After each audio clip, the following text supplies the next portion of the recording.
the fuck have y'all been? I hate lots of stuff. I met lots of people. I tried some VR demos. I had a really disappointed good if he time doesn't with look stuff. like But milk thanks in for real life. inviting us because it's really Yeah, of great. course. Now you got to make it over to the Fairmont today sometime or in the next This couple of line days from, like, because that's where we learn have to the live big with VR disappointment. show.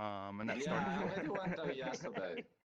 And Oh, it you did go was yesterday. Well, amazing. I was there all day. You Kind didn't of like my fucking mom. come It's find me. like Oh never expect no. anything. Get used to Then disappointment. you always be Where you pleasantly there? surprised. You Damn. know, like just Yeah, everyone sucks. man. Everything sucks. Well, You come can only back, get up from come back there. and find me. I know Maud's supposed to come sometime too. That's At a least I great told her to. perspective. Hopefully she'll come. Yes. Hi y'all. How are y'all doing? Focused, How are but- y'all? How are Hi. y'all? Thanks for coming. Hi, good to I'm see you. Blake. Good to see y'all as well. Hello. Hey, hey. Thanks for being here. Hey, how's it going? We Thanks for are having filming us. this, and of course, we're filming, and we'll be posting this and all that kind of good stuff later. So just so y'all know, I know, you know, we have our wonderful Baby Yoda. Baby Yoda, you're back. Thanks for Yeah, coming. we love it. Hey there. Howdy. Yay. All right, y'all want to get started? is the Y'all want way. me to start y'all off? Everything real fast. We good? Yeah, let's start. So. All right. Hello, everybody. Thank y'all for coming. My name is Blake Commerdiner. I am senior manager here at South by Southwest for Film Festival Programming and over XR and film. So I'm super excited to have Tony here. Man, Tony, he actually is the genius behind everything that you see. So, welcome, Tony. Now, today we're going to be talking about is fitness the He's all future of right. VR? And so I'm going to let Tony go ahead and take it away and introduce our panelists. And, please be kind, stay on mute and all that good stuff. And when we get to questions, please be sure and unmute. Thank you very much. Y'all have a wonderful time. Thanks, Tony. If you find yourself and Wait, come I'm not back, sure- Where has he gone? Maybe we should check on where him. did he go? He's He was standing, doing he's gone. push-ups, obviously, and fell off the floor. Oh no! The scarred ghost is So ghosted. I promise this place is safe. You will not fall through the floor, generally speaking. You cannot promise that. He literally just did. I mean, Maybe. that's because he's the genius. It was like his own personal trick. He did that on purpose. Bill Hey! Belichick's getting on He had to make a birthday party. grand entrance. All right. Can you still go on stage? Or you got to go unlock, huh? Huh? Yeah, there we go. All right. Thank you very much. Hey, Tony. Tony, take it away. All right. Thank you, Blake. So it's virtual stuff. So, wow, it's amazing for me to be here with these amazing people here on the stage to talk about VR and fitness. It is our great passion. And I introduce myself. I'm Anthony Vitillo. People know me as the Scarred Ghost, and I'm a blogger and developer and lots of other stuff in the year in VR since 2014. Later, I started working on a VR game called Hit Motion Reloaded about fitness and boxing in virtual reality. And I decided, together with some friends, to come here and to talk about this important war together with you. So I try to introduce some of the speakers, and I leave you a more or less 1 minute to introduce yourself. So let's start with Michael from Extra Workout. Hi, I'm Michael. Won't bore you with my last name because it's German and it's hard to pronounce. So I'm the developer of VR Workout. We are basically trying to push what you can do in VR, going beyond just standing exercises and doing all the stuff on the floor and jumping and running and everything. And yeah, and trying to make that happen. So, Jason. Okay, Jay is your turn. Yeah, hi, I'm Jason Seven. I'm the developer of a product called Hitstream, which we started back in, I think, 2019. And again, like some of the people here, it's an exercise app. The one that I've created is, the idea is that you exercise but don't realize you're exercising. So it's a little bit more fun rather than being too intense. So, and we'll get into more of the reasons why a bit later. That's cool. Aaron, it's your turn. Hello, my name is Aaron Stanton. I'm the founding director of what's called the VR Institute of Health and Exercise. We got started back around 2016 to bring VR players into the lab and measure their calorie burn and playing different VR games. And also we work on a game called Pacebreaker. And yeah, try to provide a little bit of objective data to the world about what kind of exercise VR can be. John? Noise. Hey, everybody. I am Walter Jonathan McMath III.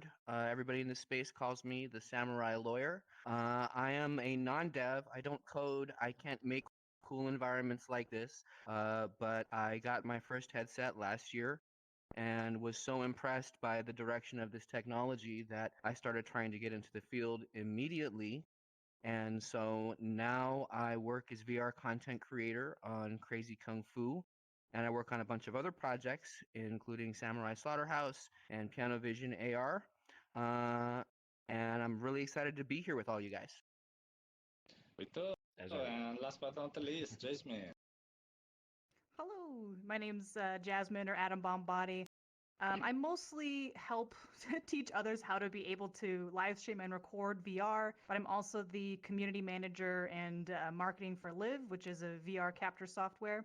But on the fitness side, I was a bodybuilder, but I competed in the slimmest division, which is called the bikini division. I wasn't like, Lady Arnold over here. And I also was a NASM certified personal trainer for a few years as well. So just got that. Hooray. Well, I think it's it's good that we have this panel people from to have different points of view on the VR fitness team. But before going to the team, I'm interested in some of your stories. So, Jasmine, how have you started? Entering the field. I mean, you said you were a bodybuilder, so how you got into VR and content creation on YouTube? So, what's your story? Yeah, it's funny because, oh gosh, this was way back maybe in like 2010 or so. That's when I realized how important online communities could be with encouraging you to want to get fit more. Because I used to be part of a community called Fitocracy, which you would basically like log your workouts and you would get points and then you would level up yourself. But because of the community, everyone would kind of encourage everyone to keep going. And then obviously, well, that I met people there that I saw had competed, and it looked like something that could be obtainable. I thought I was like, oh, I only assumed that bodybuilders were just like, like the giant. They only came in one form. So I thought, you know what? I think I could do that. So I ended up competing 3 times over the span of I think it was like 4 or 5 years. I needed breaks in between. Eventually loved fitness so much that I became a trainer. Realized that while I loved training, I wasn't so much a fan of the people aspect sometimes. But I had always been a fan of like video games. And then eventually I got into VR. And that's when I started to realize, wow, this actually could be really great for fitness because it's unlike being at your desktop and you're just kind of maybe like twitching a few fingers. Like you could actually move full body if you wanted to, depending on the game. And then like long story short, as far as like my live experience, just because I love creating content, I love teaching other people how to be able to do it. I ended up getting hired on as their community manager because I used the software. I knew a lot about it. I just enjoyed it, and so, somehow I was able to infiltrate the company, I suppose. I don't know why they hired me. I guess I'm okay at what I do, apparently. You rule at what you do. You're great. Oh, You're amazing. What about you, John? So why a lawyer is now speaking about VR fitness? What's your Yeah, story that's a really here? good question. I've kind of been trying to retell this to myself to try to figure it out. Like, how did I get here? It's been kind of a funny journey. So I have been interested in game dev and gaming my whole life. I thought about going into it after college. I had no idea how to get there. And so my path was instead, first I was a gamer, and then I started studying martial arts, and then I became a theater kid, and then I became a lawyer, and I kind of tend to practice all of those skills influenced by all the others. And then literally last year, I got my first headset, and because of the pandemic, obviously, a bunch of us were sheltered in place and maybe not getting as much exercise as we could and whatnot. And so I found this really cool app called Crazy Kung Fu and decided that I really liked the workout and I really liked the way that it made me feel to get a little training in. And when I started to notice that I was getting better at punching hard quickly was when I realized that, hey, there's really something to this VR fitness. And, kind of what Adam was saying about this ability to build a fitness community when people are really spread apart, because I think that community really helps when it comes to getting in shape and pushing yourself to do better. And so I think that's the long story short on how I got here Wow. and how I linked up with all these fantastic people. Okay, yeah, and since you already introduced the topic, let's get into the real topic of the day, that is VR fitness. So, first of all, I guess talking what is VR fitness, and especially why it is so important now. So, I will start. Give the mic to Mike. To so that he can start the ball rolling about this topic and say, for the people that still don't know the field, what is VR fitness? Make some examples and why it is so important now. Why it's so successful. We are fitness. I mean, it's obviously just normal fitness. I mean, people have been doing fitness at home for a very long time.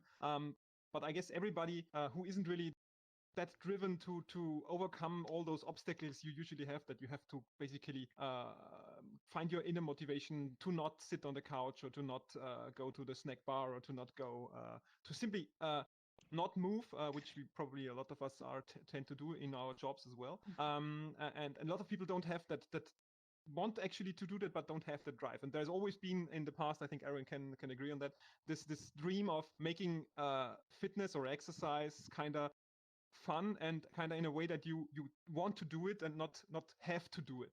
And VR is kind of this thing that, since VR allows us to be everywhere and do everything, that we can also combine that with movement. VR in general is already much more movement than normal video games would be.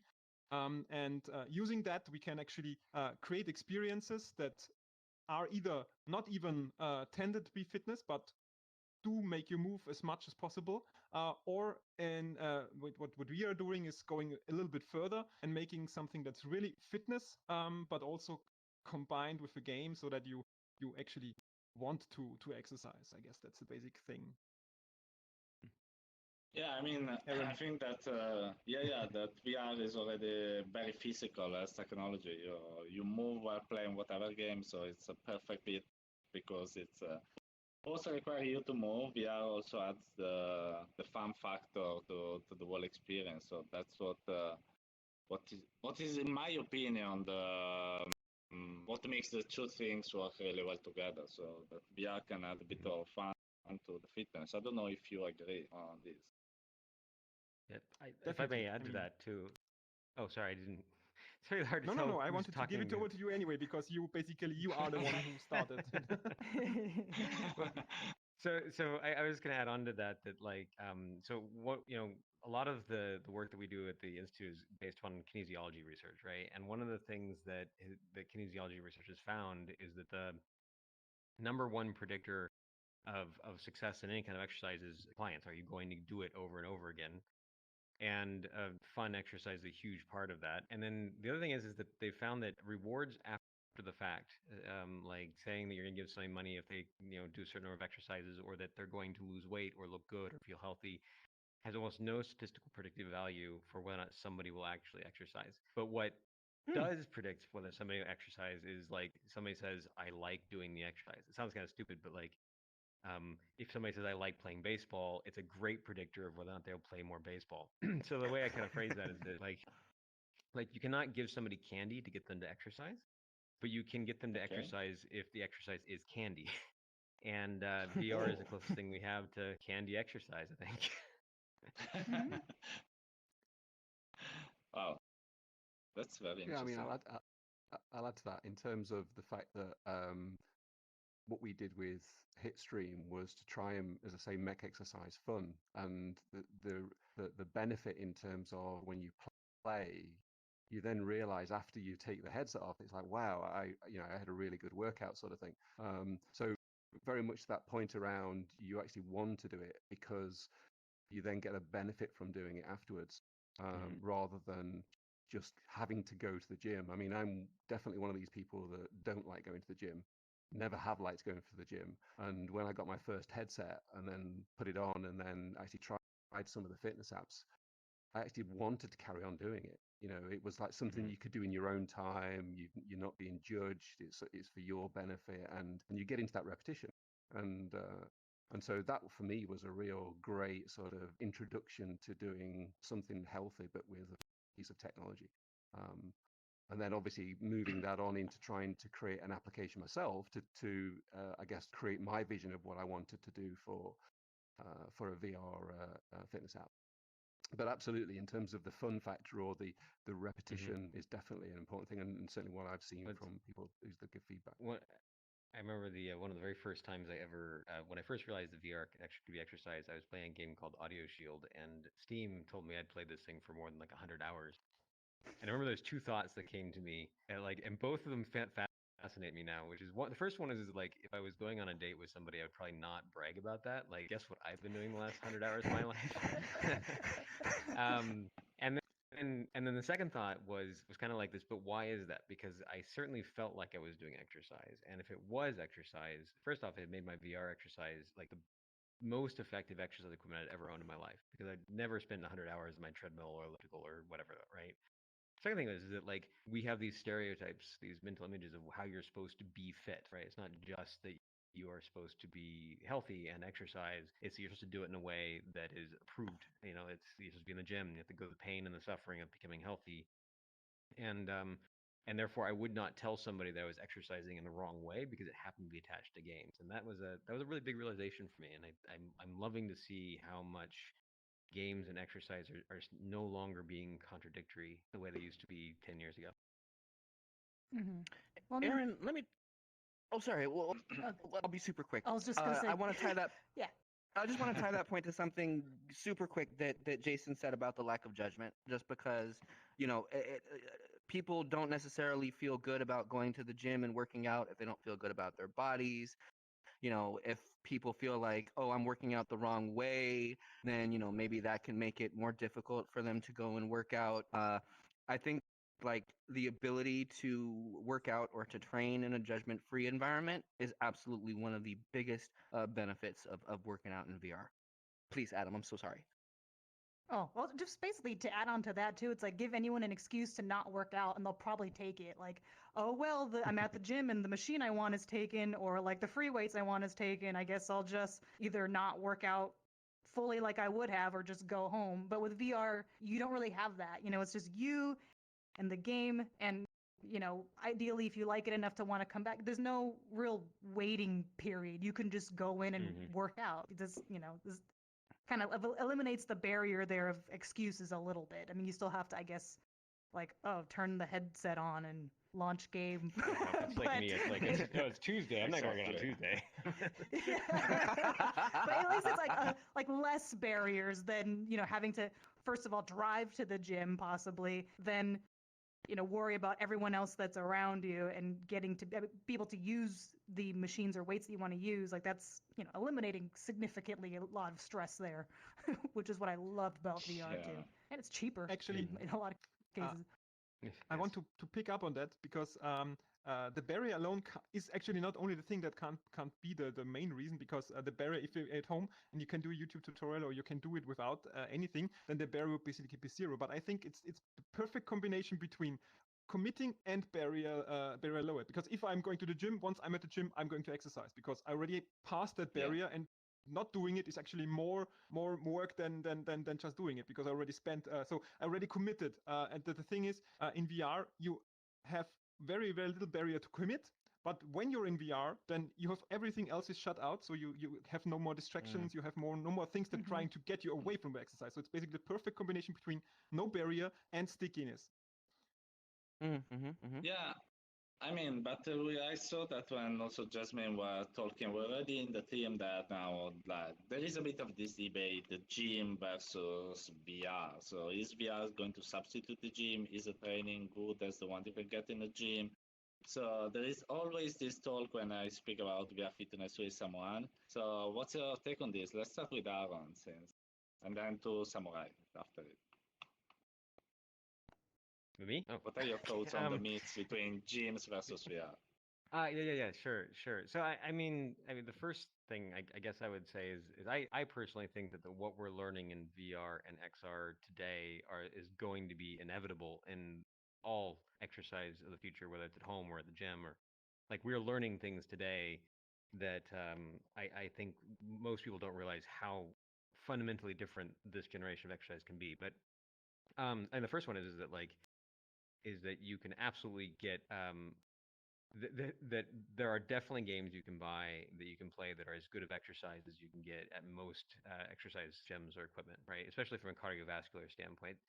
Muscle activation and stuff like that there's some definitely some conversations we have around that. But in terms of like getting your heart rate up, burning calories, one of the very first studies we did at the lab actually was we had 40 participants come into the lab, 20 male, 20 female. Most of these are like kinesiology student volunteers, so relatively healthy people who've been studying, like they know what exercise looks like, right? And we had them do VO2 max tests where they ran on a treadmill to literal physical exhaustion while measuring their rate of oxygen consumption and stuff like this. And then we had them come in 2 days later and play a set of games. I think a modified version of Audio Shield and Thrill to Fight boxing game, and what we found is we had them connected to the indirect kilometers and measuring oxygen consumption. And what we found is that not only did almost every single participant in the study reach their physical max, meaning that they were consuming oxygen faster than they could breathe it, but that when asked to compare that same level of exercise between the treadmill and playing it in VR, not a single one of the subjects said they thought they did more than moderate levels of exercise. In fact, we got done with one guy and he got done and he was like, oh, so what are you going to do with the rest of your day? He's like, well, I haven't gotten my workout out in, so I'm gonna go to the gym now. And like he had literally, and we can say this with absolute strength of evidence, right? Because we had his actual calorie consumption as closely as a lab can measure it with a reasonable equipment. That he had done a very, very intense exhaustive workout, but he didn't think of it as exercise for better or worse. Like he thought of it as just something that he did for fun and on the side of doing real work. Wow. So that actually dovetails really nicely with the point that I was going to make, Aaron, which is, I think I would kind of, the theme would be, the perfect is the enemy of the good, right? Like, Crazy Kung Fu, it's a martial arts game. You are punching targets and blocking wooden arms and dodging blades. And it's meant to be a training tool that improves your timing, improves your accuracy, improves your range, improves these things that can actually be measured well in VR that have a correlation to martial arts. Now, there are going to be a lot of quote unquote purists out there who are going to say, oh, well, listen, this isn't real martial arts training, and you can't learn Kung Fu that way. And if you want to really learn Wing Chun, then you have to get a wooden dummy and you have to do the traditional stuff. Now, I'm not going to say that any of those things are necessarily wrong, but I think what I can say pretty unequivocally is if you can't put a wooden dummy in your house and train with that, uh, Crazy Kung Fu is a really cool and reasonable tool that gives you that gives you quite a lot. It's not exactly the same, but it's comparable. It will improve your timing and your range and your accuracy. And at the end of the day, any training is good training and better than no training. Can I push back on that a little bit though?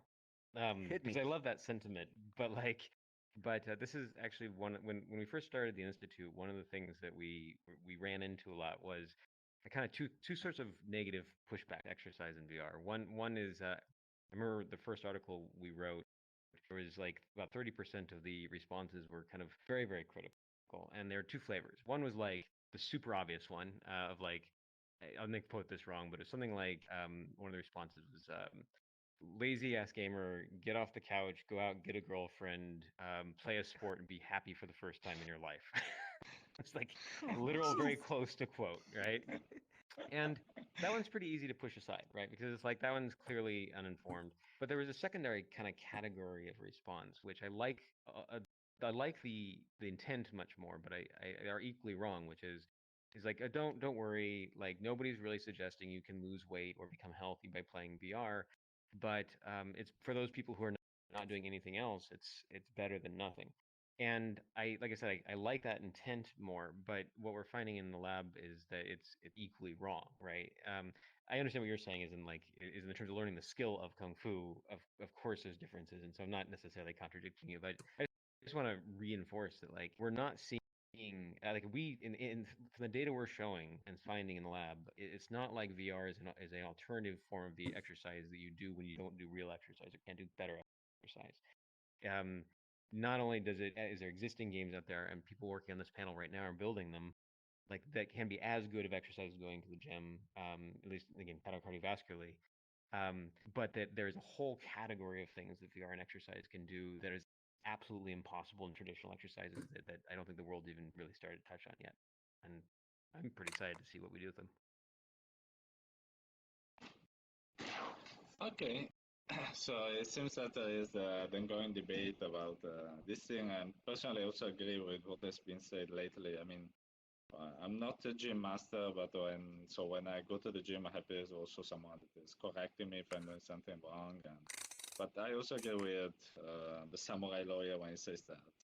Anyway, having given the possibility of people to do some kind of training at home is anyway super important because it's better than no training. But talking about other benefits, so we talk about the physical benefits that are obvious, but let's have a parenthesis about the mental one. So because we know that body and mind are very connected. So first start with Jay this time, talking about if you see yourself and your users, and also they talk about the mental benefits that they're having by using the product.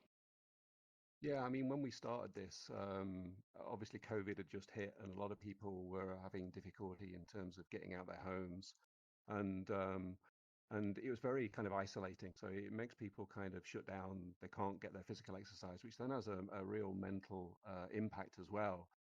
And the feedback that we got from people that were playing the game, because our game's kind of set out in an outdoor environment, and it really kind of brought the outdoors indoors, and so people could kind of carry on doing some form of exercise and get some benefit um, at home, and because the gyms were closed and things like that, that they couldn't really go out. They could carry on doing some exercise inside.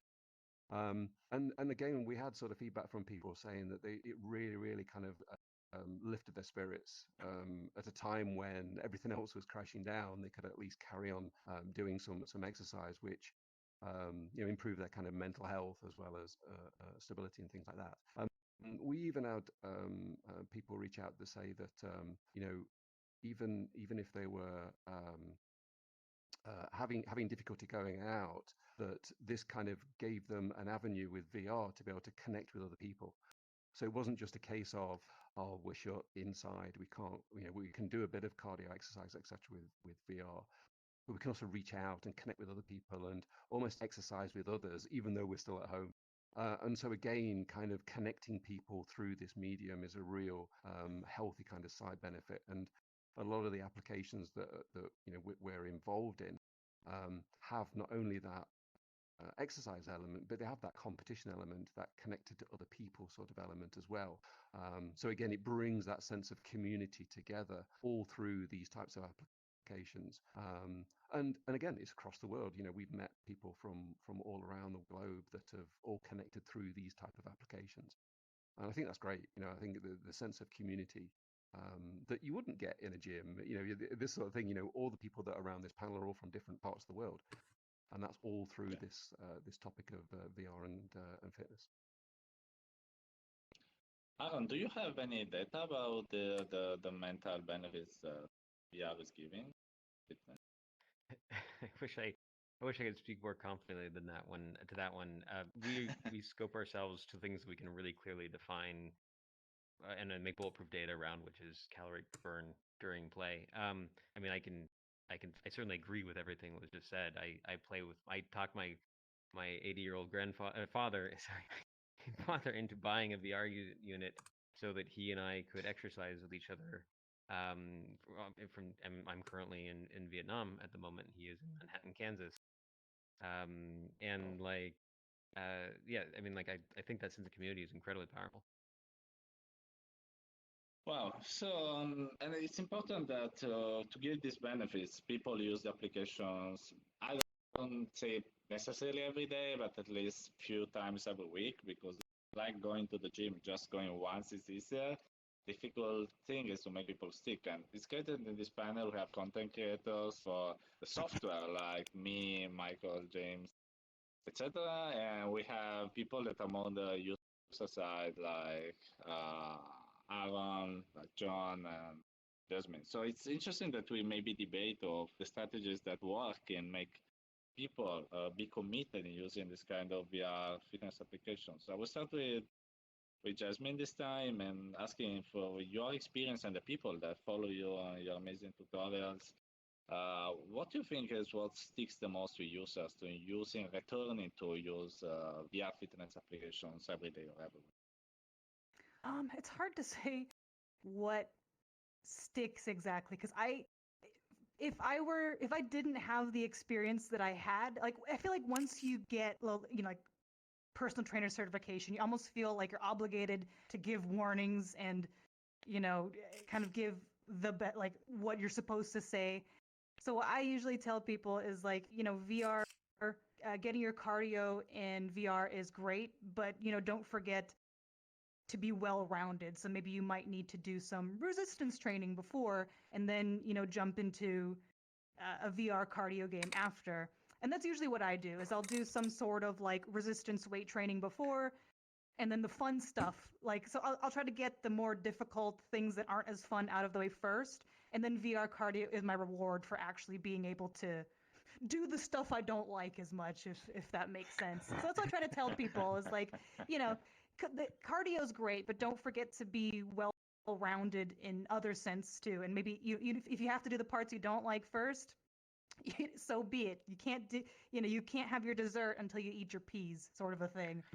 And so that's what I try to tell people. Whether it sticks with them or not, I'm not sure because some people are just like, well, I'm gonna, jump into the game anyway. And in that sense, then I'm like, well, I'm glad, you're sort of doing something rather than nothing. I'd rather you like the best exercise is one that you're actually going to stick with. But I think there still needs to be some mentality of like, occasionally in life you're going to have to do things you don't necessarily want to do for long-term benefits.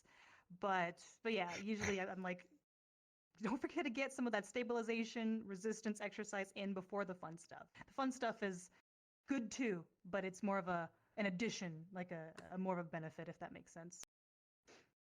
Can I lob in a question? Yeah, I'm and curious. so passing Are the any of ball you on guys? the other side of the stage. So Oh, there is Michael, a how question. do you? There was a Sorry. question Yeah, from the yes. audience.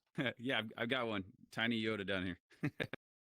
What's the question? Yeah, I'm just wondering, like, are any of you guys doing anything that is essentially like the Okay. VR chat approach? Like, I mean, when you get into the Michael, oh, so how do you make Can you sure hear that him? people are? Maybe I feel like there's a Can't mic. you hear I him? don't He think you was can. still asking his question. No, I can't yeah. hear I anyone. will just ask Okay, you keep can. asking, we answer.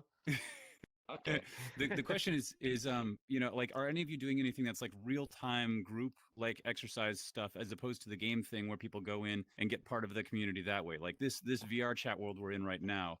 Anyone doing anything in this direction that really kind Michael, of this takes is for advantage you. of this constant Yeah, presence? that's so. You can join. I mean, how late is it now? Hey, you can join in 2 hours. Okay. We are doing a daily VR workout. Where people can join anytime. So what we are workout is a full body exercise, but we are also doing multiplayer exercises. So you just join us and you basically we're doing the same exercises for points and trying to beat each other. We're doing it every day. On weekends, we're trying to do a US friendly time soon. It's 8 p.m. CET, so that's I think 2 p.m. Eastern. And during the week, we're doing a Europe friendly timeline. It's 7 a.m. CET. It's like middle of the night in the US. Time zones. But yeah, we're doing Awesome. exactly that. So that the thing is, we're trying to be able to basically, if you want to work out with your friend in Australia, then you can just hop in and do. I mean, you can also do your own sessions, but you can join our sessions and you can use your own music. You can use YouTube playlists and everything. And yeah. I Awesome. feel I Thank you. have to I add, was- it works Mm. great. The multiplayer workouts in VR workout, I've done it with Michael before. The only thing you have to watch out for when you work out with Michael in VR workout is he'll totally put burpees in the workout and then go, "Oh, how did those get there? I don't know how those got there." How does a Whoops. burpee go when you have an Oculus on your head? It's actually not Uh, that hard. We were doing push-ups and jumping and stuff like that, but we're trying to keep it as a bit low key. So jumping think is more it's- like skip rope jumping, so you don't have to do like I- a backflip or wanna- something like that. But I think it's just important to add that part of the whole premise of VR workout is it uses hand tracking so that you can kind of have much more kind of traditionally physical exercise than you might otherwise be. So it's I think that's the problem that Michael's trying to take on most is like how can you reproduce a lot of the say, strength building exercises that you miss in a classic cardiovascular game. So That's true, because a lot of them are just very arm, shoulder heavy, and that's all you get. Maybe if you're lucky, you get a couple squats, but most of the time it's just, one of these. Although boxing, I feel like at least you will get somewhat of a, at least lower body's getting activated versus just your typical swinging. But I feel like a lot is definitely to be desired when it comes to, lower body and when it comes, but that's just also the limitations of the technology, right? You only have your head and hands tracking so far, unless you've got like $300 extra to spend on trackers or whatnot. But that's not going to be probably your average user, I suppose. yeah. I think it's also worth pointing out that actually VR chat has I haven't looked into this lately, but online aerobics trends where people would just get together in front of an online aerobics video and then do aerobics together as their avatars. Has like people are definitely getting together and trying to create these communities. But from my perspective, there's still a lot of things I'm hungering for in VR and exercise, and one of them is the day I get off of work and I'm eager to go home to as I would be as if I had a regular game that I was going home and I was going to go see what happens when I complete that next dungeon or whatnot, except for that I go home to go raid a dungeon in World of Warcraft essentially with a group of 10 friends, and they need me there because if not they would have a hard time beating it, and it just happens to be that doing that also is my exercise. So I think these things are all coming, but it's not quite the focus that I've seen out there yet. Oh, I'm trying to think of how that would go. That'd be awesome. You'd have like the super, like the strength heavy person as your tank, and maybe you've got like the rogue as the person with the best cardio. Like that'd be awesome. Like it's actually based on their actual like physical strengths. There was a game that we were playing with putting together that we referred to as Dungeon, which is still like my favorite name. Like it's a dungeon, but dungeon. And the whole premise is that every monster you'd encounter would have a calorie cost, right? That you, on average, monster A would take about 30 calories so to beat. That you would have a kind of a parallel between real world physical ability and game progression, so that like the monsters at the end of the levels would be physically difficult enough to beat that you couldn't just go out there and throw yourself at them until you were fit enough to do so. And that way, if you wanted to like burn 500 calories during a workout, you could just go and say, I want to burn 500 calories. It would generate a dungeon of the right size and the right number of monsters, the right makeup of monsters, and you just go out and complete your dungeon, and that was your workout. And then you combine that with a multiplayer element so that you have to have your friends there, not just because they will be let down if you don't show up, but because it's what you really want to do when you get home from work. And I think that's really incredible. Oh, that is so cool. It would be so cool. We didn't make that game, by the way. But it was cool concepts. So just a logistic info. I haven't heard the question before, so next time it happens something like this, you block me while I'm talking. Please repeat also the question because I wasn't able to. I don't know why there is a VR chat bug. I think I can't hear the user that asked the question. But returning to the topic of how to make people recurring and this kind of stuff. So you talked also about your multiplayer session, Michael. Is one of the way to make people returning back, so offering possibility to create a community with other players, have multiplayer competition. So what are the best tactics on that? I think multiplayer is really one of the big things because you have usually, group pressure works well in workout settings. That's exploited by basically everything, every fitness app or anything. So group stuff is really working well, because you can also kind of smooth over the shortcomings of apps. If something doesn't work like perfectly, you still have this other person there who's doing it with you and suffering the same thing you do, and suffering together. I mean, suffering is always better than alone. But I guess the real stickiness is if all those gamification things where you level up stuff, where you gain points, where you can unlock something, where we are still kind of have a few shortcomings there, but you see it in a lot of games. It's as soon as there is a leaderboard, as soon if there is a challenge that others took as well, and you can see yourself kind of where you are on this global scale, that's really that's what you drives you. We had a last year in the Virtual Athletic League Summer Games, we had a challenge there, and it was like the top rhythm game players were like battling it out, and they were doing really intense workouts, like 5 or 6 times a day, just to beat each other. And we're not talking about like just doing something, but really like full on hardcore workout just to get a few points ahead of the others, and that's really what's the stickiness. Yeah, I think we've had the same sort of. Yeah, we've had the same sort of, I think, response from the community and the players in terms. As soon as you put like a leaderboard or any sort of challenge up there that is utilizing with your game, then you immediately generate sort of people that want to kind of carry on and improve over time. I think one of the things that we tried to put into the game as well was ability to be able to see your progress over a period of time. So not just I'm playing something and I might the first time I play it I might suck at it and don't really go very far. But then you play it again, you see that progression. Very similar to a lot of the fitness trackers that are out there at the moment. The great thing about that is being able to see your progress over time. How often have you done it? How many calories have you burnt? How much what's your score, etc. And so again, having kind of global leaderboards or even local leaderboards. I mean, we've put in a feature together where again you exercise with friends or you play the game with friends, and so you can compare your scores with a bunch of friends rather than it just being people that you don't know. But as Michael said, last year we ran like a competition whereby people could win awards within the game, and there was some like bronze, silver, gold award sort of thing in terms of trying to create that sense of achievement.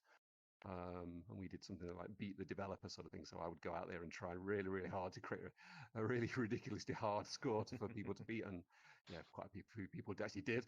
But yeah, it drove that sense of community and drove that sense of people not just playing an individual game, but they're coming back to it for a sense of achievement, and at the same time they're getting a workout. They're getting the burning calories. They don't, in some cases, they don't realize that they're getting a physical benefit out of it. But they're doing it from an enjoyment perspective. So yeah, I think it's definitely a way forward to connect people together, and through these VR fitness apps is a real great way of doing that. Oh, that's all very interesting, and also it's something that also ourselves has seen. It's totally true. Both me as a user and a developer, we also had some kind of gamification with achievement, daily challenges, etc. All these kind of tactics are the ones that make the user come back. Otherwise, they play the application once and then they risk not having a reason good enough of returning. Sometimes it happens also this, unluckily. And talking about the people that we want to enjoy our applications, I think that a great thing to talk about also together with you, Jay, is the accessibility. So make VR training accessible for everyone of us. So how can we make this, and what is the status of the market? Yeah, I think there's a couple of elements to that. I think, we touched on it a little bit earlier around, some people don't like going to the gym, be it either they're body conscious or they don't like that kind of feeling of pressure in terms of going to the gym. VR applications kind of remove that barrier because you're exercising at home. Nobody else can see you unless obviously you've got other people around you. But in essence, you're effectively being able to exercise and train kind of in your own safe environment. So that's kind of one area from an accessibility perspective that, certainly I've seen and experienced myself. As I say, I don't particularly like going to the gym, and this is a really good way of training and getting exercise at home. Secondly, I've had a few other people reach out in terms of people that have been ill, literally being bedridden and not being able to physically move. And again, being able to do some simple cardio with a headset on and just doing arm movements and things really kind of lifted their spirits from a point of view that they're actually doing some physical exercise even in a very, very confined space. I think is a great sort of way that we can use this technology to give, as I say, people some physical exercise. I had somebody reach out to me to help again make modifications to the game so that it could be used being sat down. There was a lady who kind of reached out who was a disabled wheelchair boxer. And again, she gave me really great feedback in terms of little elements that I could modify in the game to allow it to work better when sat down. Again, very, very simple changes to the game, but increase that accessibility to people that wanted to exercise like that. And so I think, this sort of technology can really, really broaden, people's ability to be able to exercise, enjoy it, meet other people in a real great, environment. So yeah, we've had some fantastic feedback from people that just, telling us, that they've really, really enjoyed this experience and thanking us for, creating these games just because it's certainly lifted their spirits and got their exercise up. Wow, yeah, I also seen that, for instance, FitXR, just to mention, another application has made just a session of workout with a wheelchair person, that wheelchair professional or fitness, just to teach all the other people that have these difficulties and how they can train with that application. So I think that accessibility is a great theme to talk about. So I don't know if someone else of you has something else to add on this theme. I will add something to that too. So a little while ago, probably about 2000, right after the Vive was released, actually, a friend of mine who's a manager at a local gym, we let us put some Vive units in, and 4 or 5 Vive units, and the people in the gyms who are not gamers, who are not particularly technical, come in, and we were curious to see how they'd respond to it. And one of the things that was quite surprising to us is that it turned out that Fruit Ninja was one of the most popular games that people played, and when we dug into that a little bit, it was because Fruit Ninja could be played seating down, and it was available to people who are older, who were looking for kind of a mid-range level of not too intense, accessible exercise. And so, a tremendous portion of the population of the United States, at least, the baby boomer population, are coming to a point where exercise is becoming more essential to their quality of life. And I think I keep saying this, and it's kind of redundant, but like I think we underestimate dramatically how important both the rise of AR and VR exercise will be with the aging of our population, and how much impact those two things together are going to have. It's quite Okay. interesting when we looked at the demographics of certainly the information that we get through from the stores in terms of our demographics of age groups and things like that data point. It does tend to be kind of the middle to older generation that are using this sort of technology.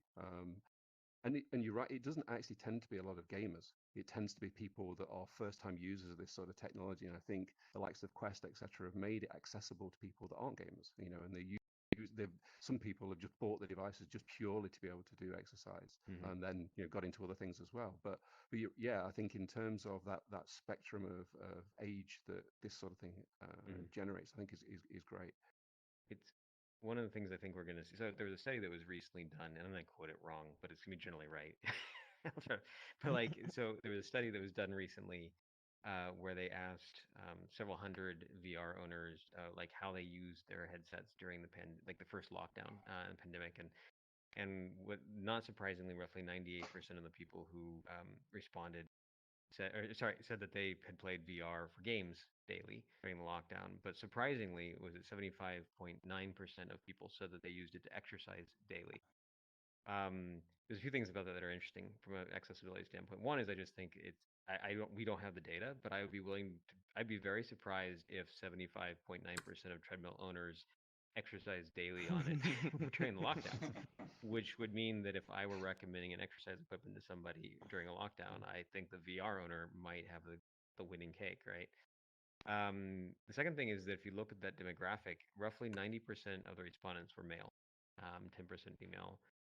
And and one layer deeper in that study is they found is that women tended to game less than men, but women tended to exercise the same amounts, which means that if over time the demographic of VR participants balances out to be more like, say, a cell phone, exercise should stay pretty constant in terms of its use, and gaming should come down. And I think that will also be true once you start appealing to people like somebody who's looking for exercise but not games, and so you start drawing in from an audience. I think it's very possible that we'll find ourselves in a circumstance where one of the number one that well, I think it's very possible that gaming could be second to exercise in terms of AR and VR usage within a relatively short period of time. Okay, so it was very cool. I just want to ask every one of you just a question that is like the $1,000,000 question, but we'll try in a way to give 30 seconds each one of you to, if you had to decide what is your the most relevant, the most important feature for a successful VR fitness game, what would it be? Because it's a difficult question, especially to answer in just one or two sentences, but let's try to see what are the different points of view here in the audience, on the stage. So, Jasmine, let's start from you. What's your point of view on this? Oh man, no pressure. I don't know if this would be the most important, but at least something that I actually found that was important for me that I didn't consider is the ability to be able to track your heart rate in a lot of these apps. Because I feel like sometimes we get comfortable after a while. Like now it just becomes a mental challenge more so than a physical one. And you can kind of tell, like that point when you've been playing the game long enough where like, oh wow, I don't feel like I need to sit down after, like I can actually go further. But to be able to actually, read your zones and be like, oh, maybe I do need to pick this up, maybe take on a more advanced challenge or a harder difficulty because I can actually see the numbers. Like, yes, it is getting easier. It's encouraging in a way because you're like, wow, remember this map used to, kick my butt and now I can do it easily. But being able to kind of keep track of that and know, okay, now it's time to increase the difficulty because the math is saying that. Like it's not just a me guessing. It's like a yes, you need to go harder now. You're doing well. I think that's something that I don't know if is necessary key, but I think is really important as far as tracking your progress and making sure that you're still progressing and not just sticking in like a comfortable zone. That's cool. So, John, what about you? So my answer is going to be dynamic feedback, and I'm thinking in particular things like sound design, things like haptics, because you want to give the user the feeling that they're getting something back from what they're putting in. By way of example, at some point, maybe towards the end of last year, we had a sound redesign on Crazy Kung Fu where there were like louder thuds as you would hit the pad harder and like louder kind of a knock sound as you would do your blocks, like kind of some gold shimmer explosive effects that would come with the bigger hits. And I got to tell you, I didn't even notice the changes at first. I just noticed that something felt really more satisfying about the build and that I was wanting to punch harder. But then later kind of started to think about it and realized that these very subtle changes had made the experience that much more immersive and made it that much more interesting to try to participate harder. Cool. Aaron? Yeah, so I like both of those answers, but Adam, I gotta say yours is right on kind of my personal beliefs as well. So I don't think VR is amazing because it's fun exercise. Like fun exercise has been possible for a long time. People play sports, fun. It what VR is unique in is it's the first generation of exercise equipment that is where AI can have a meaningful role, and we refer to it as motivational AI and responsive exercise, which is incorporating heart rate into games. Like if you have a heart rate of 120 beats per minute and you're trying to get to 150 beats per minute, there's not much a treadmill can do. Besides to be anything other than a treadmill. But a game with an AI knowing about that, knowing when you're likely to quit the game, when you lose motivation, when you're likely to not step out of an exercise early, it can change everything about the game around you. And when I talk about the inevitability of the things we are learning in VR now, as being something that will impact all of exercise, that's exactly what I'm talking about. So I 100% agree with you. Okay, so Jay? Yeah, I think for me, it's about making sure that the content is interesting for people. So one of the things that we want to make sure is that people want to keep coming back. So how do you keep making sure that people come back? Is it either beating their score? Is it giving them more and more fresh content so that they've got something that they've not seen before? I really like the idea of the progressive changes and the dynamics in games based on real-time data, so things like heart rate and things that we can monitor. So changing the way that the game works depending on how hard the person's working. I think that's definitely sort of an area that we can kind of move into. But yeah, for me, it's more about just making sure that people enjoy it and that there's fresh content always coming down the line. Mike. Well, it's kind of hard to be the last one after that because everybody said everything that's been said. So, but picking up on what Atom said is, it's definitely cool because we're already doing this dynamic heart rate thing where you just set your heart rate and the game adjusts dynamically. But the thing is, after a while, you just expect it as to be the default. So I don't think that's going to be the thing that is really the sticky thing. I think still by going back is the community. So the more community, the better. The more sticky is, and the more people will come back. Everything else is features. Everything else is something that you can add and that will make it better. But the community is that thing that really holds everything together. Well, as you said, every one of you have already said everything. So I wanted to add something, but there's nothing more to add. So let's go to the next topic. VR exercise is the only place we get to be interviewed by milk cartons. Protein. So since Aaron mentioned about artificial intelligence, 後で、 right? 翻訳ツール書けようかな。Sorry? So we got a question from the audience? Yeah, I was seeing someone speaking. I don't know if there was a question. Okay, probably it was not. So if there was a question, feel free to interrupt us. So talking about AI, let's go to the end of this panel, talking about the future of XR fitness, of technological fitness. So Aaron, why do you think that AI can be so important for the future of VR fitness, and how this AI can offer, what can be the future, the features implemented to AI, etc., etc.?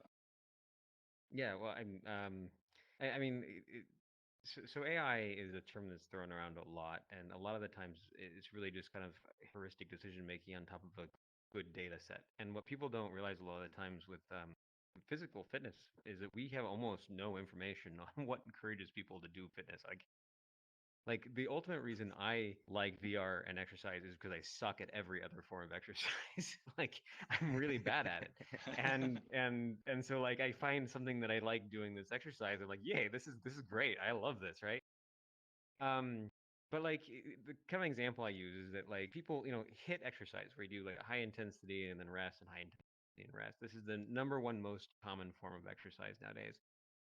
And if you were to ask me the question, do people quit their exercises at the peak, like when they're like really tired and exhausted, and they're just like, I can't do this anymore, and they just quit? Or do they quit at the rest between hits? I would tell you that I don't think we have data. I do not know that data. Like, I think that most trainers would probably anecdotally tell you that it's between hits, that people get to the point where they're like, I've done that. I don't think I can do another one. I'm going to quit. But it's probably a spectrum. There's people rage quitting on hits, right? Like, but we just don't have information about that. And like what I'm interested in is understanding like VR and AR with there's a dark side of this too, but is one of the first places where we will have the ability to understand not only what's happening to the person in the world around them, but also what they've gone through, their stated goals, and we'll have an information about what's kept them from achieving their goals in the past, and start using that to kind of control the environment in such a way that they get there easier with less pain and more effectiveness. And when I say about like that, not only do I think that people will stop comparing VR and AR as like saying, oh, it's the best thing you can do instead of being in the gym. I postulate that there will be a point where it is literally the most effective and most optimized form of exercise you can do. And I think there's a whole realm of possibility that's going to open up around that as we learn more about these things. I think as well, when you look at kind of the accessibility of like things like heart rate monitors, smartwatches, and things like that, the amount of data that now can be consumed by these type of devices that help in that sort of pursuit of, how is this game or this exercise helping you as an individual? If you wind the clock back a few years, that type of information just wasn't there. So I think you're right. I think in terms of where we've got data points in terms of heart rate and things that you can actually utilize within these games, and then you broaden that out over a period of time, so you can say, right, where did they start? How have they kind of progressed and improved themselves over a period of time, and then challenge themselves even more? I mean, the point that you was making earlier, Atom, about, or should I just give up now, or do I coast a little bit now? If you've got a game that's reacting to that sort of data and pushing you even further, then, or to the converse where it's telling you to calm down a little bit because you're going too much, I think this is really a really interesting space to be in, and I think we're just at that sort of cusp now of being able to kind of explore these type of information and feeding that into sort of engine to optimize the way that people can kind of train and exercise. I think is fantastic field to get into. And I think I want to add to this too, that I think knowing most people on the panel in one way or the other, like I say this group in particular, I think is very sensitive to, is it's really difficult to talk about these sort of things without acknowledging the potential like privacy issues and all the different things that go along with that. It's funny. We at the VR Health Institute, we try to kind of acknowledge the humor of it. Like, I don't know if you guys are like familiar that on April 1st, a lot of the times game companies used to have a tradition of sending out like fake press releases, and so we, like 2-3 years ago, we announced on April 1st the creation of the Matrix gems. And the whole premise of the Matrix Gems was that you would go in and you would put on a headset and run on this treadmill, and you would have this game AI that was going to walk you through these cool games, and that while you're running on the treadmill, it would power the AI that was running the system. So it was like literally the Matrix. Like I really think if you don't have it's one of those things where the power of this kind of data is going to be really probably it's going to be, I think, astronomically large, and people have to be able to choose what their own applications are for it. And I like I said, I know everybody on this panel, we've had conversations about it before in different cases, and so yeah, just want to acknowledge it kind of. Yeah. I mean, utilizing this data in a good way will be really the hard thing there. So there's so much potential of really tailoring everything to you that you get the absolute best exercise you could ever have, with the most sticking to it the longest, being the most as effective as possible. But then again, you may be just not be able to do it because it's no legal framework to actually use that data. So that's going to be a really challenging thing to do. I wake up every day. Sounds like some good work for the lawyers. Yeah. Well, Samurai well, lawyer would be man. nice. I think there was someone wants to ask a question. Yeah. So in terms of that sort of data acquisition, so I know one thing that a lot of people deal with when they're trying to work out is learn how to tell how their body is feeling, so that they know, okay, I can go hard today. I need to go a little bit less today. You wonder if that tracking would get in the way of develop that sense, or do you think that you could tailor it to actually help people develop that sense faster, or where do you think that kind of thing would fall into place with knowledge that you're talking? Did you fully understand the question? Because I dropped out a bit on me. Can you come closer to the stage, please, so we can hear you better? Thank you. Sorry. So my question is how can you hear me now? Oh, yeah, there we go. That's better. Cool. Sorry about that. So the sense that people sort of develop as they get into exercise of, how hard they might need to go during a particular day, because a lot of times people don't have that sense of their body when they're first starting out, but they develop it over time.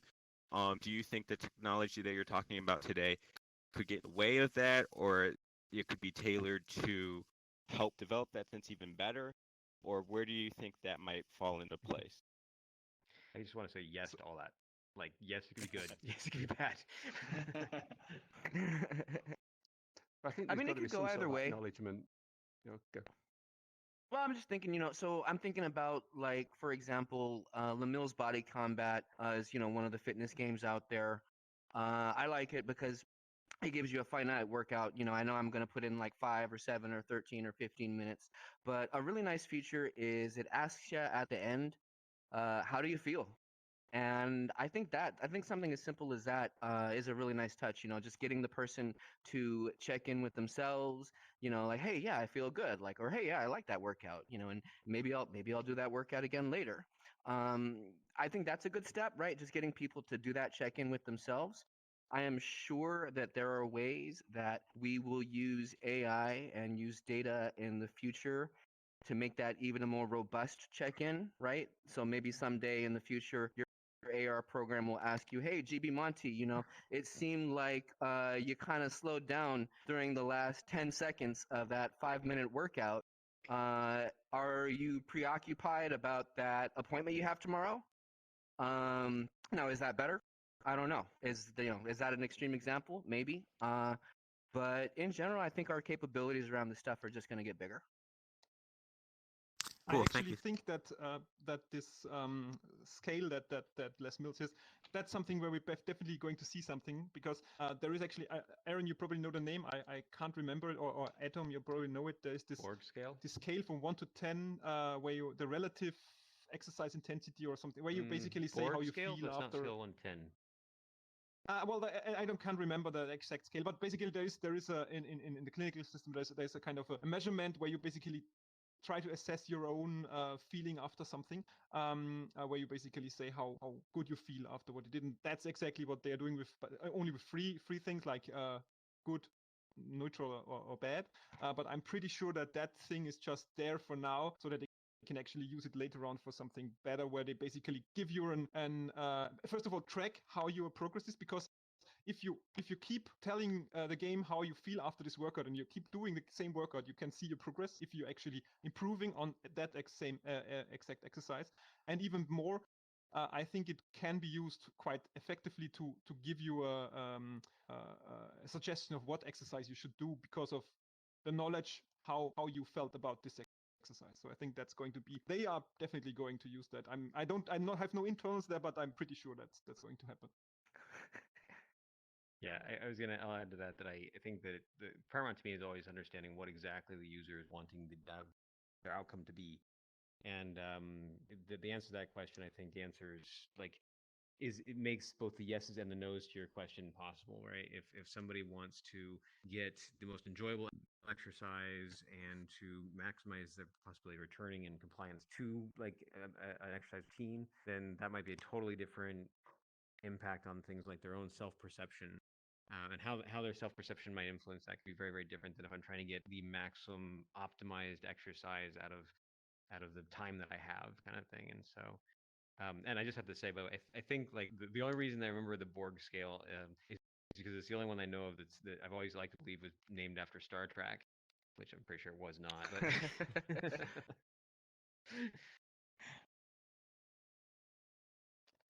So, just another last question about the future. So, there is also this talk about what technology will be better. So, people will work out in AR, will work out in VR. I think that in the end, at the end of the day, it doesn't matter that much, in the sense that many games like ours, like Crazy Kung Fu, etc., have both AR and VR modes. But bringing the question even better, so how do you imagine the technology with which people will do XR workout at home? So with kind of glasses, accessories, etc., in the next 5 years, maybe. So who wants to answer this hard question?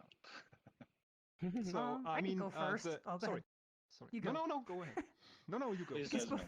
before I forget, well, I know we did see kind of like a sneak preview of potentially like Oculus having some sort of leg tracking capabilities Yeah. in headset. I think we saw this with Supernatural, where someone was actually maybe doing, I forget what it was, some kind of knee lifts of some sort. So, Mhm. there might be more leg, I suppose, capabilities that can be added towards. I guess this probably would be exclusive to Quest headsets, maybe unfortunately, but I think things like that, since this technology is growing so quickly, the use of not having to buy, like several $100s worth of trackers, but still being able to get good lower body exercise in VR as well, like that's going to be huge. And some games may have to revamp or add more exercises now if that capability becomes a thing, because it's like, oh, now I can actually determine how high someone's doing a knee lift, or I don't know, instead of having duck bars for squats, maybe there'll be a different way of being able to do that. But I don't know. I'm excited because I think that it's only going to get better with the technology growing, and I'm always going to be more leaning towards PC VR headsets, although I do love the fact that Quest is something portable. So if I'm traveling and I want to still be able to do my workouts, I can, go to my hotel and not use the hotel gym that is part of the cost in the first place. But I don't want people watching me. But so the portability factor is still so huge for the Quest. That's we can't unfortunately deny that reasoning. But those are my 2 cents. So I love the leg thing. I mean, I think what you meant was Les Mills, which has the thing where you have to smash something down on your knee. But Supernatural also announced basically a week after that they are going to do something like that as well. So they are. I'm not clear yet if it's going to be really there will be a some technical stuff behind it, or just basically an exercise that tells you to do that. We have experimented with it. Basically, you use your smartphone. So if you have a Quest, put your smartphone in front of calibrated, and then you can hit stuff with your feet, so you have this foot exercises. But I'm definitely thinking that there has to be some disrupting technology giving you your body inside VR. So that's definitely portable in a portable way. So that's definitely going to be a big thing. With VR and AR, I think the as you mentioned, pass through, the real thing is there is a lot of people who are saying you can't use VR for exercise because you don't see your environment, so you can't do weight exercises, you can't do anything. So there are those advocates for AR, for augmented reality. And then there are those VR advocates, but I think there is actually a clear divider between people who already are exercising, who are probably going to use AR because it's augmenting their exercise, so giving you stats of how many reps you did, or maybe additional challenges. And there are those people who don't want to exercise and who basically need to be transported away from their living room, from their kitchen, or anywhere into an environment that shuts everything out, that gives you the mental strength to stick to the workout. So there will always be those people who need the AR to just augment their exercise, and who need VR to give them the ability to exercise. Yeah, I think so. I think the right tool for the right job, and sometimes you want to shut everything else out, and sometimes you want to be present in your environment. Tony was mentioning the AR pass through that's present in like hit motion and like crazy kung fu. I'm personally excited for better pass through. There have been some rumors that there's a new device coming out from Meta that is going to have some, color pass through and pass through that's supposed to be sharper. I think as pass through gets better, we're going to see more AR applications and AR fitness applications become practical. And I think that's when things are going to start to get really cool. Cooler than they are, I should say, because they're already cool. Yeah, I think everything has been well said. I'm just going to add kind of a video recommendation, actually, which is that I had a very specific anime recommendation, which is one of my favorite animes of all time is Sword Art, the first half of Sword Art Online. And there's a standalone movie for Sword Art Online that in it they kind of cover this in a really, really interesting way, where the main character is still using the kind of essentially the VR full deep dive thing for playing this game, and the exact same version of the game comes out on AR, and his girlfriend becomes the head, the lead like player there, because she has to use physical endurance in order to fight the same monsters that he has to use his stats in game, and the divides that creates between the two communities and stuff like that. And so just to throw out there is that, like, not necessarily all of Sword Art Online, but like if you're interested, I think it's a really interesting depiction of how AR and VR will transition in a fitness capacity. Okay, I think that we are over time, but we have one time for one question if someone has it before wrapping up everything that we said. If someone has a question, can stand up, can close to the here, throw a champagne bottle, whatever.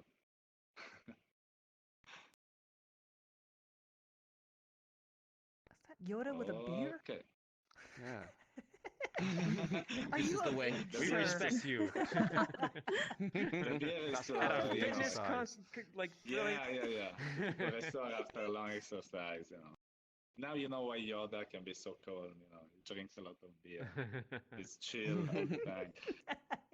So, so it's been a great talk with all of you. I think we touched all the points that we could. I mean, what's make a VR game successful, how it compares with going to the gym, how to create a great community, how to foster accessibility, and then the vision for the future with AI will probably make real the great give the real value to exact fitness and makes everyone more motivated with more custom training and also with more tracking for all the body because now we are all giving punches, but it's more difficult for the leg. So I really can't wait for what can happen in the next 5-10 years. Not only for this hype about the M world, but also about the VR fitness thing. So I really thanks everyone in this panel. I mean, Jasmine, John, Aaron, James, and Mike. And I invite you all to follow them on social media and also to check out their games.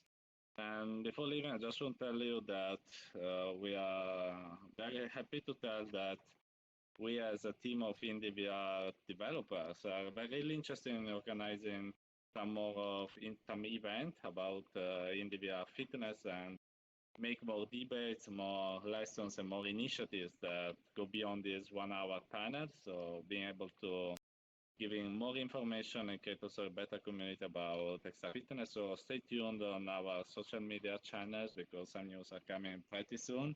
So you can get our username here and try to follow us because we really want to push forward this sector because VR fitness is very fun and can be also very healthy. So thanks everyone for coming here and we're really excited to have talked with you about this topic. And have a great day and stay fit with VR fitness. Bye. Thank you guys. Thanks everybody. Thank you. Yeah, Thank big you. hand for Scarred Ghost for creating this this space. Thank you. For Thank sure. you. This is like I actually smashing Controller my clap. controllers together. Yeah, I actually don't know how to do it. Hi, Golf hello clap. again. Do you remember me? Especially Thanks, if you guys. clap your hands together, Yeah, you get this Pichiko-san. effect. Yeah. This is when the Oh, RNA happens. Sasibari. I was clapping my I'm I glad. also I'm really so want to say, glad Adam, to like, see you again. I think it's greatly ironic that you Me are the only too, person I not was actually waiting sitting on till the the bench end right to now, say and hi yet to you again. your posture on the bench, like you we all have our don't you legs like go going through the to floor and Austin? stuff, like through the like, No. the foam No, batting no, track I no, can works just do like really this. well. Look at that. Whoa. Yeah, Oh, no, where it are works really you? well. Like Where? you're the only person that's not in actually Maryland. attached to the bench, and yeah, it's so Okay. like yeah. So I'm Well, you in know, the at least I'm same getting boat as the you use guys. out of my I'm attending $100 each trackers. Got to pay remotely. for them I can't even somehow. figure out how to stand up. Mhm. Seriously. Yeah, Have that's you Hey, right. listen, I've got Seriously. bad knees in real life. I Yeah, may as well sure. have bad knees as an Yeah, but avatar. this South by Southwest, Amazing panel, guys and girls. It was amazing, is really. Yeah. main Lots of is Thank you for useful the invite. information That's for super fun. everyone. real world. Thank you so Yeah, much for yeah. joining us. So Yeah. nobody, nobody coming to XR. Oh no, it's not happening. There it is. Uh, Yay. Yeah, there you go. lonely. You're cleaning Yeah. up after yourselves. Hi. Whoa. Yeah. Nice. But Not- I'm Is this so a- glad to Nice. hear you again. Yeah, I'm very Well, at least glad. it actually does have Yeah, physics. thank That's you. nice. I hope I get Do you remember Yoikami is a performer? Do you remember? I Yeah. wanted I wonder to my Oh. charger's dying. running your Thank you very much. Jasmine, by the way, Very much. I think you tried to review VR Workout quite a while ago on Steam because I A think you long sent time a ago. yeah, a long time ago. But you had some issue with the height tracking. It Yeah. didn't really. Yeah. I've been You meaning should to jump back in because it's been significantly a long time. Plus, I have a new. I think I was on my Vive, original HTC Vive. Then this was before I even had my index. So a lot has been improved since then. I'm sure definitely, on my end definitely. too. So I mean, the best solution is obviously the Quest, since due to the hand tracking, but it works quite okay on PC VR as well. So well, but if you have any problems, just let me know. We're still Sure. Yeah, honestly, I'd probably still very retry much on in the development. Quest. Yeah. Yeah, definitely. Appreciate that. I Definitely was like, I need to jump back in that again. I don't know. And anyone who wants burpees. to join us in an hour, yeah, you can turn it off. You can turn the burps off. I'm just I kidding. I'm just shouldn't. kidding. I'll never forgive him. I'm just kidding. They're good for I us. should take a camera or something. Move my chair over here. Actually, not for nothing. We talked quite a bit about the community aspect, and I got to tell you, but for being in there with Michael, I wouldn't make myself do burpees. But you know what? With somebody to do it with, I dare say it actually makes it. I won't say funish. But that's good. We had people who told us they didn't do a burpee ever before, and did their first burpee in VR workout. So that's kind of funny. Aw. It wasn't intentional, but there are people who basically never did that before, and yeah. Hi, Argo. I mean, I have a question. How's it I've lost 8 Yeah. pounds so far. I mean, again, doing resistance and but cardio mostly wholly from just VR workouts, and I'm still trying to go because COVID and all that. So I got that.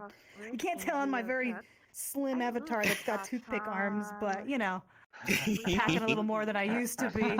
So, but yeah, I'm like down. I think 2 months now, 8 pounds. Cardio strictly from VR. Oh, well, maybe not strictly, but just doing a combination of like resistance and then some kind of VR workout. Supersets and whatnot, trying out different things, but it's possible. Go ahead. Was someone going to say something? Repeat the question one more time. Sorry, I I was had just my going to voice ask, over. is there like a quick Come on, link come on, to come on. everyone's Let's application move over here that so we I can can all see it. find, just so that if we haven't been able to check Is it them on out the- before we can? I don't think, but if you go to xrfitnesshub.com, we have all 6 games in our community there. Last year. Is it on the South by Southwest panel page? Does anyone know? I know, like, I don't think there's actually I links don't on there. I think it just shows us and then nothing clickable. The panel page will link to our individual bio pages, which is, an easy way to like track us down on like Twitter or whatnot. But there's no like links to the actual games or anything on the South by Southwest page. Although now that I think about it, I probably could have done that. I probably could have like edited my bio and just put a link in there. I want to. Oh, here, I didn't think about that. see- Well, I'll try to do that real I'll quick do that. before after. Yeah. I'd really- Try and drive some no, it's people. always been there. We talked- So you're Whoops. gaslighting people. after No, you the just missed it. You didn't see it? change the Clearly you weren't font, trying. From avatar to 3D art. No. All right, guys. Speaking Well, of working it out is now. about Okay. like I'm basically just here to help out with the probably How almost late is one it? now. But Yeah, does anybody actually it's have the full- time? 12:55 Okay, p.m. No, I AM. mean for Aaron. Pacific time, it's 10:55 a.m. Pacific. I don't All that right, actually Okay, helps Hanoi anyone is else. 1 a.m. It kind of helps. I'm still on Pacific time because I flew out on a red eye last night to Austin, Ugh. so my brain So I doesn't was know that I'm on almost on a Central flight. time. Hey, Chico. I can't do that. I need did more not time realize to the plan to first- be at there's- physical events. I have to leave right now, but it was nice. I actually didn't realize that there was going to be Okay, the option okay, to yeah, be yeah, yeah, physically here later. until. I Yeah. think I Bye. would have been on a plane, really close Bye, to it. whoever But then, said. bye bye. Bye. Thanks for coming. Bye. All right. Yeah. Thanks for joining. Bye. 武者さん起きた I mean, like, そう 'cause です next ね。いな week いですね。 is GDC, so I'm like, I'm- do I want to do Mm. like Austin and さっぱりわからへん then かった。 like San Francisco and then I なん don't か know. フィットネスの未来 I が don't So know. I I'm actually 毎 getting live 日 そう older. だね。みんなで集 I まっ live in the て Bay でき Area, る and I thought I was んじ going ゃ to ない save か all みた my いなのは分かったんですけど、 wife 全 credit 然 towards VR 我々もそう GDC ね、武者さんが、 because she's home with 2 kids right はい now. そう、武者さんが、 Then this came up, そ so うそうそう I'm そう、 probably 録画 going to し be て後 hunkering で、 down during なんかトラン GDC スレーションするって言って instead たから、 with the それちょっ kids. と but it's right in our backyard, so I have to at least get out for some フライボディ reason. トラッキングの人初めて見ましたね。 When But I don't mind そうだよ actually. ね。こちら、何使ってらっしゃる remind me の the dates. What remind me Oh, the when? GDC わかんないで It's す。 next week, Wednesday through Saturday or Sunday. Man, It's like a weird middle of the week thing. I just bought my plane tickets from Hi, April Atom? 5th to May 10th Hi, to come back to Atom. California. I got that Hi, one Atom. wrong. Atom, I missed all this what stuff. kind Just of don't know. tracker? Do you use do you using full tracking? The Yeah, what Vive kind of trackers, tracker do you use? the Vive the tracker, original one. oh.